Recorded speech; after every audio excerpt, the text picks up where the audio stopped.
Vibe Mundial e a hora certa. 8h29.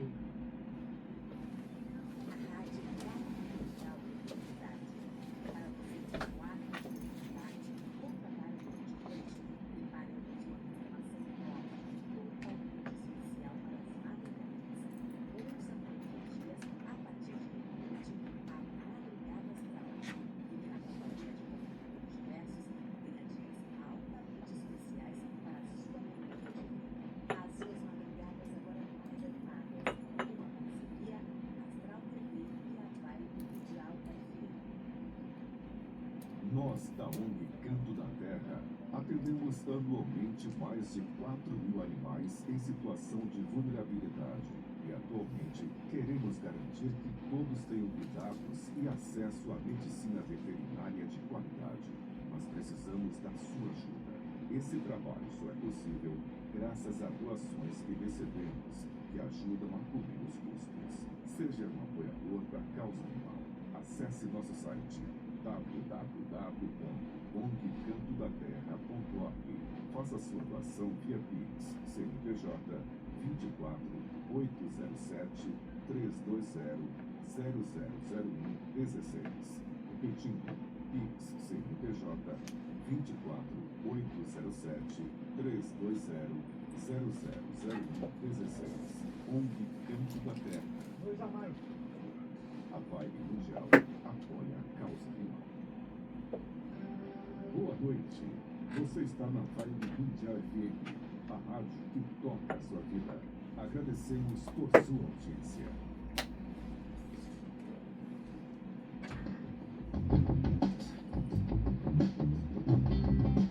Começa agora na Vibe Mundial, programa Café com Sexologia, falando sobre sexualidade, saúde mental e relacionamentos de casais. Apresentação do psicólogo e sexólogo Oswaldo Rodrigues. Boa noite a todas as pessoas que estão nos ouvindo agora ao vivo ou que venham assistir e ouvir durante a semana nos vários canais onde nós deixamos este programa. Eu quero dar, além das boas noites para vocês, ao nosso convidado, Luiz Xavier, que daqui a pouco ele fala dele. E do meu lado aqui está o Felipe Vaz, que vocês já conhecem de outros programas, e ele é jornalista, e ele está aqui porque o assunto hoje é bastante específico. Luiz, boa noite. Obrigado por estar noite, aqui. É um prazer, é sempre meu estar com você. É muito gostoso estar com você no tempo nosso, que você era meu professor na pós-graduação, as duas pós que a gente fez. E hoje então é muito interessante o Felipe estar junto, né? Na área de educação, sexualidade, importância de falar de sexo, sexualidade, não só dentro do consultório, mas nas mídias, né? Como hoje, por exemplo. É isso mesmo que ele vai falar, Felipe? Bom, boa noite para todo mundo que está assistindo a gente. Queria agradecer primeiro o convite do Oswaldo estar aqui de novo, Luiz pela presença. Hoje o Luiz vai falar com a gente sobre divulgação da psicologia sexológica, né? Que é um tema que ele tem uma vasta experiência aí de muitos anos no interior de São Paulo. Sim. E aí, queria que você contasse um pouquinho pra gente, vamos né? lá, Luiz. Então, eu sou paulistano, assim, metade da minha existência foi aqui, a outra metade está em Piracicaba. Depois que eu terminei as duas pós-graduações, consegui me transferir, eu trabalhava no banco, me transferi para lá por causa do banco e abandonei o banco, fiz a missão e estou só com consultório clínico. E lá eu tive a oportunidade de fazer contato com as pessoas do meio de comunicação, tanto de jornal local de Piracicaba, como de uma rádio, a Rádio Educativa, que é uma das rádios mais ouvidas, por ser educativa, é uma curiosidade, é uma das rádios mais ouvidas do interior. E a primeira vez que eu debutei na rádio lá foi um jornalista que me entrevistou, queria saber sobre o tema, que estava na época, alguma coisa tinha acontecido, sobre abuso sexual infantil. Falei, caramba, como é que eu vou fazer isso ao vivo? Aí eu tremi na base do começo, falei, a parte psicológica, emocional, as consequências, né, de um abuso, a gente sabe falar, por experiência. Aí chamei um amigo meu que era advogado, falei, você vai falar da parte legal da história, judicial. E foi. Gostaram tanto da entrevista que me convidaram para fazer um programa só sobre sexualidade. E aí foi. Aí fiquei durante 7 anos no programa ao vivo de assuntos gerais de ecologia, não de sexualidade propriamente dita, de sábado de manhã. E depois eu pedi para fazer um programa meu, entrevistando amigos, convidados. E virou muito interessante. Já dei curso, depois que eu fiz a pós-graduação com o Oswaldo Nelson Fitiello, assim que eu mudei para lá, montei um curso, uma primeira jornada de sexualidade humana. E a coisa foi virando. Eu, como eu estava conversando com o Felipe e com o Oswaldo, sou bastante idealista. Eu gosto muito de fazer as coisas para o bem do outro, sem ser piegas. E aí foi crescendo, eu me interessei cada vez mais por sexualidade, recebi as orientações do Oswaldo, da Arlete, da Sônia Daúde, e comecei a escrever no jornal também de sexualidade para adolescente. Chamava Sexo Verbal a minha coluna no jornal. E ficou esse nome, Sexo Verbal. E a rádio depois virou. Eu tinha 2 programas por semana, um de 1 hora e outro de 7 minutos, dando dicas de sexualidade. E o pessoal começou a perguntar. E uma coisa curiosa, quem era o público que me procurava, mandava e-mail? Vovó, tio, tia, que queria saber para lidar com a sexualidade, a manifestação de sexualidade dos adolescentes, dos seus filhos e netos. Quer dizer, você está contando uma coisa que nós temos falado muito aqui no nosso programa, que é exatamente usar esse espaço para ser um espaço de educação para a sexualidade para todas as pessoas. E isso implica uma grande amplitude de uma faixa etária muito ampla. É assim mesmo, né, Felipe, que a gente tem falado e a gente tem trazido para cá. A gente tem observado bastante isso, né? A gente lidar com um público, principalmente agora, né? Com as mídias sociais, enfim. Já tivemos alguns programas aqui discutindo também questões relacionadas ao uso de internet por adolescentes, né? Que buscam as informações. Nossa. E se a gente voltar um pouco aí, né? Agora temos mais esse acesso pelas redes sociais, mas antes o jornal, né, era um meio aí de se fazer esse tipo de divulgação, né, Luiz? Interessante, Felipe e Oswaldo, que parece que nós estamos falando mais do mesmo, mas uma coisa que sempre chama atenção, vocês sabem disso, hoje tem acesso fácil à informação de qualquer idade, de qualquer campo, na internet, e aí vai. Só que não são sites confiáveis, aplicativos confiáveis, então a preocupação que eu sempre tive, não é nada, é sério mesmo, de passar uma informação correta, uma informação científica, naquilo que a gente estudou, pesquisou, estou sempre bebendo e sabendo informações corretas, para passar para esse público. Tem muita informação fácil, tem gente que toma, às vezes, informações que são idealizadas por gente que não tem nada a ver e quer seguir aquilo. Quando você passa uma informação correta, mas a pessoa até se choca. Por isso a importância na mídia, nas escolas, sou chamado para CIPAS, CIPATs, para dar palestras, para comunidades religiosas, na mídia escrita, falada, televisiva, como esse programa, por exemplo. É um benefício, uma prestação de serviço excelente, que leva questionamentos para a família. Eu ia falar isso também, Oswaldo, que é algo que a gente já vem discutindo aqui há um bom tempo no Café com Sexologia, que é essa prática da sexologia com embasamento científico, informação de qualidade, como isso é importante na atuação de várias profissões, não só de psicólogos, você sabe disso, né, Luiz? Mas de tantas outras áreas aí que são afetadas pela sexologia, né? Pois é, você está falando de tantas áreas, eu fiquei pensando, toda formação universitária tem uma abrangência específica e deveria estar atuando também nessa questão da educação sexual. Aliás, há uns 25 anos, 30 anos, supostamente a gente já deveria ter isso em todas as escolas, em todas as formações, porque esse não é um tema específico, é um tema para todas as áreas atuarem sobre as crianças e adolescentes. E a gente na faculdade, porque na faculdade a gente também não teve aula de sexualidade. Foi na rua, foi com amigos, foi, né? E você está falando uma coisa que eu lembro na época que a gente estudava, ainda, infelizmente ainda hoje é verdade. Por que não se vai para frente nas escolas, ou empresas, ou comunidades religiosas, e fala de educação e orientação sexual continuada?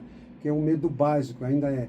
O medo que os pais ou educadores têm, que se falar de sexo e sexualidade para os seus filhos, vai incentivá-los a transar. Eu lembro que ele fez uma pesquisa alguns anos atrás, na época da pós, que foi provado que quanto mais você fala de sexo e sexualidade para criança e para adolescente, eles atrasam em até 2 anos o início da prática sexual. Por quê? Porque já tem informação. Não vai fazer Não por vai uma incentivar. curiosidade ruim. Exato. Mas é o medo que a gente traz dos nossos avós. Não pode, sexo é proibido, é errado, é nojento, não pode, é pecado. É o contrário. E aí você está lembrando outra coisa, porque se uma criança, um adolescente, aprender sobre coisas da sexualidade, bom, ou aprende com outra pessoa que não sabe, ou usa os seus celulares e aplicativos e acessos a informações que provavelmente também não sejam fidedignas. E mais do que isso, a opinião sexual do outro não é uma opinião, vamos chamar, científica, é uma opinião pessoal. A experiência de uma pessoa mais provavelmente não cabe para outra. E o adolescente, a criança, precisa aprender algumas coisas até para aprender a dizer não. Até aprender como se afastar de situações que sejam ruins sexualmente para não serem invadidos, abusados. Sim, Olha aí, só, olha. voltamos ao mesmo assunto da sua primeira entrevista. Quanto mais você fala de sexo e sexualidade, você ensina automaticamente a criança pequenininha a evitar abusos, contatos com pessoas inadequadas, até às vezes com parentes que seja.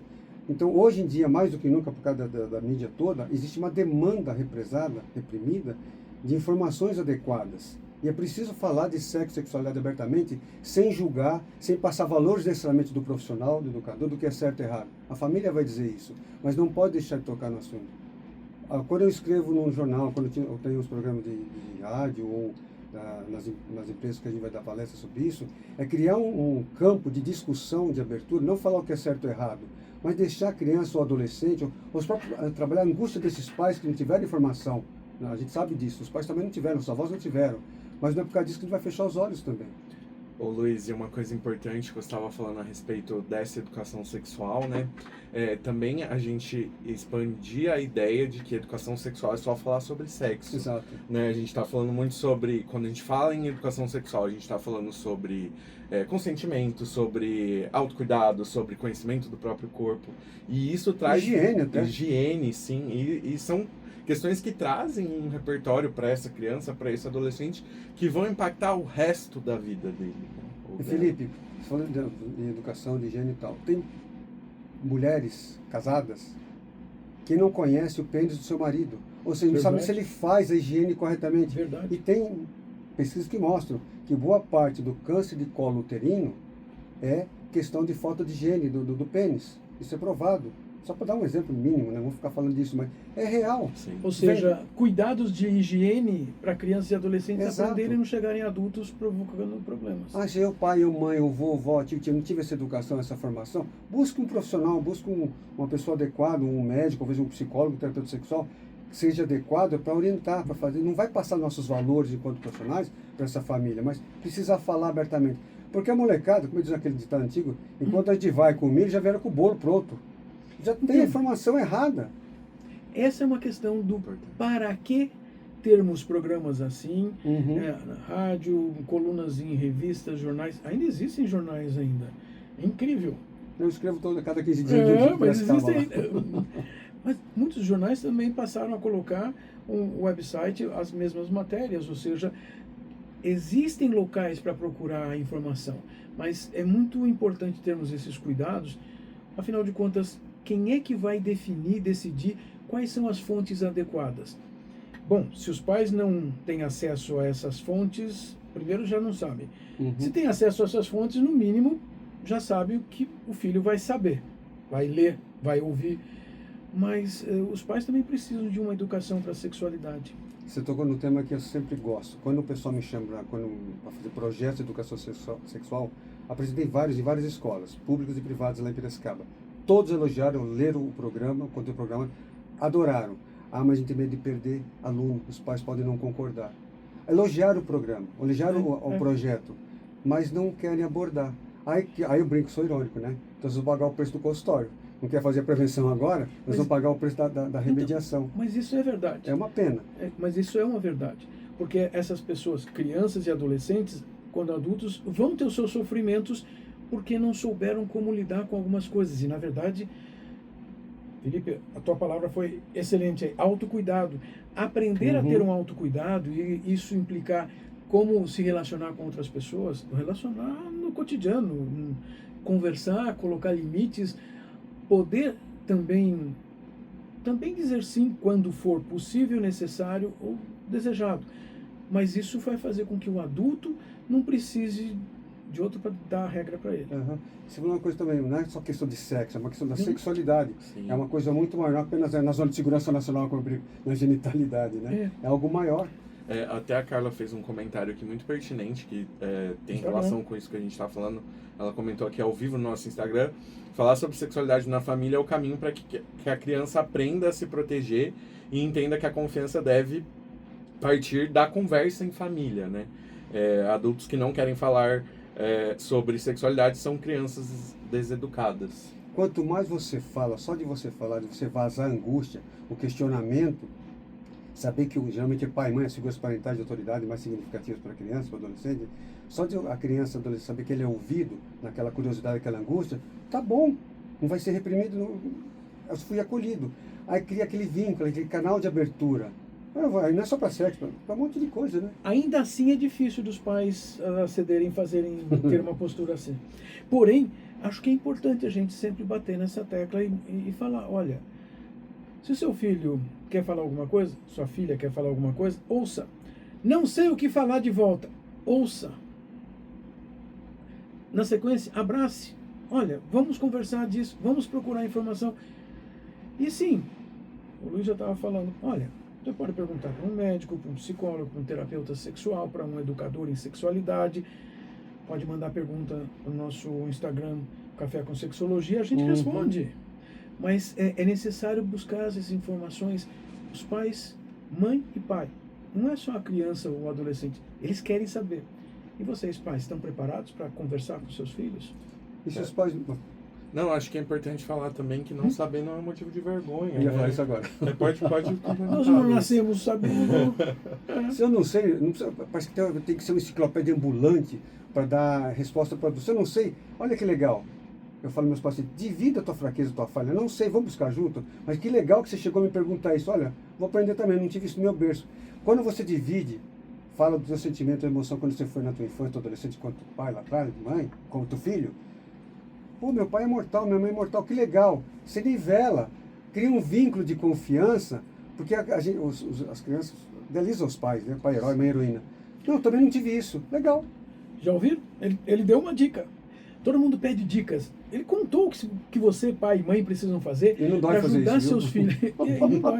Ajudar seus filhos a compreenderem, saberem, darem passos seguros sobre as questões da sexualidade para relacionamentos afetivos, namoros, casamentos e sexo. Aí você começa a criar aquele vínculo de família, que a criança tem a liberdade de chegar e perguntar, contar o que aconteceu, não fica com segredinho, evita bullying, que a criança guarda, 10, 11 anos, 12, né? Guarda, se mata, não se alimenta bem. Tem alguns casos que atualmente no consultório assim, que a criança guardou a informação, estava mal e não, depois de tanto apertar, descobrir, ficou sabendo que estava sendo zoado pela obesidade, por não ter transado. Você está contando que assim, os pais vão resolver coisas para os filhos, mas para eles também, porque Sim. Você usou um argumento que... Você percebeu, Felipe? Ele falou assim, isso ajuda a formar a família. Isso é defesa de família. Isso é defesa de família. Exatamente. Por quê? Porque é um núcleo onde essa criança, esse adolescente, tenha onde se abrir com confiança. Porque o vizinho não serve, gente. O colega de escola não serve. A internet não serve, porque... Desculpa, daqui a pouco nada, né? Ah, vou lá no chat, não sei das quantas, e na inteligência artificial e pergunto. Bom... Realidade de agora, né? A gente está falando isso de agora. Eles fazem isso. Pais e mães, tenho certeza que seus filhos fazem isso. E essas inteligências artificiais, eles não gostam muito de falar de sexo. Eles não vão responder uma série de perguntas e não vão facilitar uma série de coisas. O IA não transa. E também tem a questão moral para não deixar IA ser usado com outras finalidades. Porém, no mínimo, eles vão dizer assim, procure, converse com o seu pai, converse com a sua mãe. Então, se preparem, pais e mães. Eu tive um exemplo, fez lembrar agora, assim que eu mudei para Piracicaba, eu dei aula 2 anos num colégio lá, 2000 e 2001. E eu fui contratado justo no final de sexualidade. E eu tinha permissão da diretora, da coordenadora, que eu podia ouvir tudo dos alunos, mas eu guardaria sigilo desde que não botasse em risco a própria vida ou o patrimônio do colégio. Aí tinha um caso muito curioso e icônico. Eu lembro de uma das situações, uma menina, era do colegial do nosso tempo, tá? Que agora é ensino médio. Devia ter seus 14, 16 anos, me chamou chorando, que queria falar comigo. Falei, o que aconteceu? Olha, eu tô transando, eu queria falar para os meus pais, mas eles não aceitam, que eu nem posso falar isso. Tá, o que a gente pode fazer? O que você dá ideia? Não, eu já estou fazendo. O que você está fazendo? Eu vou na ginecologia, no ginecologista da mãe do meu namorado. Falei, graças a Deus, falei para ela, brincando. Ela, por si mesma, buscou uma alternativa para se resolver. Então, escondido dos pais, e com autorização, inclusive, dos pais do namorado, da mãe do namorado, ela ia na ginecologista da mãe do namorado. Era menor de idade, tudo bem, mas essa mãe, Ela errou não ter contado para os pais dela, mas acertou quando acolheu a angústia dessa menina. Então ela estava safa, né, de brinca. Estava salva, porque ela teve toda a orientação de sexualidade e de higiene, inclusive. Mas não é assim que acontece com todo mundo, que os pais reprimem. Eu acho que isso que você fala, tem vários comentários aqui na live, né? O Rafael falar sobre sexualidade é fator de proteção. Precisamos ser fonte de informação segura. Uma família feliz é uma família segura com informação de qualidade. E voltando um pouquinho, né, Luiz, do quanto é importante se criar esse ambiente de segurança e também se mostrar vulnerável em alguns momentos, né? Essa vulnerabilidade gera essa conexão com os filhos, entre pais e filhos também. Se você posta como poderoso, sem intenção dos pais, eu não chego até você está no Olimpo. Sim. Eu não chego, eu sou mortal. Então eu não vou contar meu segredo, perguntar minhas dúvidas. Não é só para sexo, para qualquer coisa. Quando tem esse vínculo, esse canal de abertura, de ser perguntado, não precisa nem saber a resposta, se eu não souber, mas eu saber que eu posso ser perguntado enquanto pai, enquanto educador, pronto, a criança chega, o adolescente chega. Esse exemplo que você trouxe é exatamente isso na prática. E né? sem falsa modéstia, me senti pago, porque foi por causa dessas aulas que a gente dava, esses bate-papos, na verdade, que essa menina buscou esse canal com essa mãe do namorado. Os dois eram do mesmo colégio, da mesma sala de aula. Claro que eu não falei para a diretora, coordenadora, falei como falei para vocês, que aconteceu isso. Falei, estou bem pago, estou bem contratado aqui para a finalidade. É que aí você também percebe que as pessoas acham alternativas. Se forem alternativas saudáveis, alternativas coerentes, que bom. Também a sua função ali seria se essa menina tivesse tido uma alternativa ruim, inadequada, não saudável, que prejudicasse Poderia ela. acontecer. E eu me coloquei à disposição se ela quisesse, não precisou. Se ela quisesse conversar com os pais, eu estaria junto. Mas não foi preciso tudo. Outra coisa que eu percebi também, não sei como é que está isso ainda hoje, Oswaldo, que quando surgiu tinha muita questão de abuso, de maiores por menor. Um exemplo da escola de base aqui em São Paulo, muitos anos atrás, virou uma noia, eu já estava em Piracicaba, de pais masculinos evitar colocar os filhos no colo para fazer um carinho, com medo do próprio pai, não ia ser acusado, dele abusar, achar que estava abusando do próprio filho, de sentar no colo. Então, teve uma noia de pais masculinos de acolher criança, o próprio filho, eu tive relato no consultório, que ele evitava colocar a criança no colo para fazer um carinho com medo de ele achar que estava abusando. Você citou, para quem não sabe, que não viveu, porque isso faz bastante tempo, mas foi um caso de uma escola aqui em São Paulo, escola de crianças, inventaram uma história, essa história circulou entre os pais. Não foi questionado na época, foi vasculhado, foi averiguado, só acusaram. Houve conversa de zap, fofoca de zap, essa é a questão. Entre os pais. E aí, de repente, assim, não tinha acontecido nada na escola, mas destruíram a escola, assim, destruíram a carreira dos donos da escola, os professores. Foi muito cruel. Muito ruim. Mas os pais passaram a ficar imensamente preocupados sobre, e aí, o que a gente faz? Pois viu? Os pais precisam ter muito mais responsabilidade em cuidar dos seus filhos. A escola é complemento. Você citou uma coisa, as escolas também têm o seu papel para a educação, para a sexualidade. Que bom que tenha. Não são todas as escolas. Infelizmente. Algumas escolas, durante algum tempo, durante algum período, conseguem ter acesso, dar acesso a alunos com relação às questões da sexualidade, mas isso muitas vezes é percebido como um custo extra para uma escola. Então as escolas mais caras têm mais facilidade para ter essas alternativas. E então os filhos passam a ter uma fonte de informação bastante segura. Outra coisa, você citou uma palavrinha no meio aí e talvez tenha passado desapercebido. Na verdade, não basta a gente chegar numa escola, num determinado período, ano, uma criança com 7, 10 anos, qualquer sala de aula, e vamos lá, passamos uma hora conversando e terminou. Não. Educação sexual começa desde antes da escola, e em todos os anos da escola, todos os anos é necessário. É continuada. Essa educação é continuada, essa educação é muito necessária ser continuada, porque nós estamos falando das nossas emoções, nossos afetos, as nossas formas de reagir às situações, porque isto é psicologia. Você falou uma coisa muito curiosa, que não apresentava os projetos. Você falou de emoção, de sentimento. Por isso que educação, orientação sexual, não é só questão genital. Qual era a preocupação? Quando eu às vezes alguma escola me chama a dar uma palestra para adolescentes, palestra, bate-papo para adolescentes, eu peço que a escola peça autorização por escrito. Claro. Não, mas não é assim. Por quê? Porque eu vou começar a falar de sexo, de namoro, de respeito, de higiene, de respeito mútuo, e os filhos, no caso dos alunos, eles não têm isso entre os pais. Então eu não vou falar só de camisinha, de gravidez, de menarca, de poluição noturna. É como os pais se relacionam sexo afetivamente, e eles não têm isso em casa.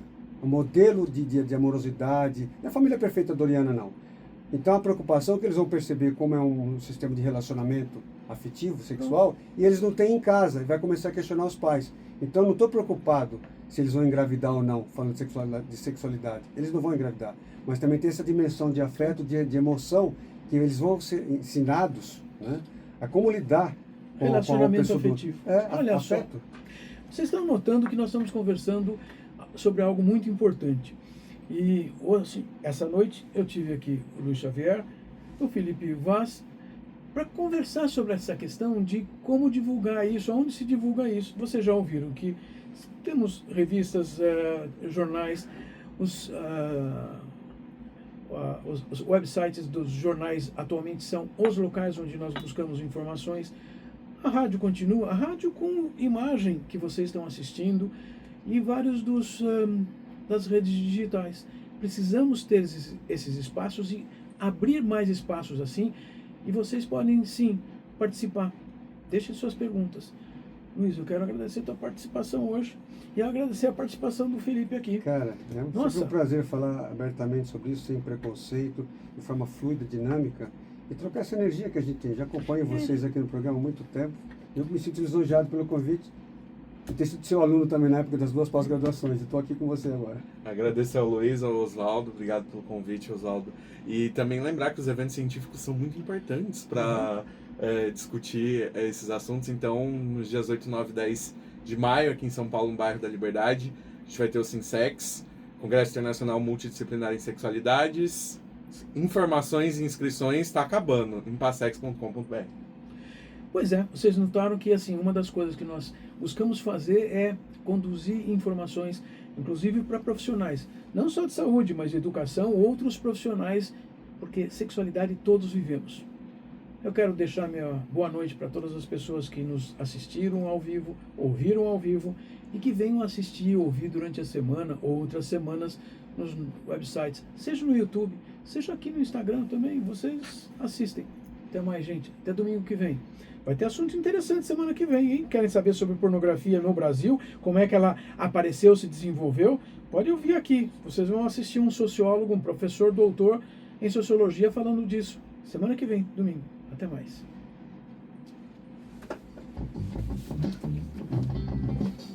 Você ouviu Gostei da na Vibe brincadeira. Mundial, o programa Bem Café leve. Sexologia. Bem leve. Porque assim,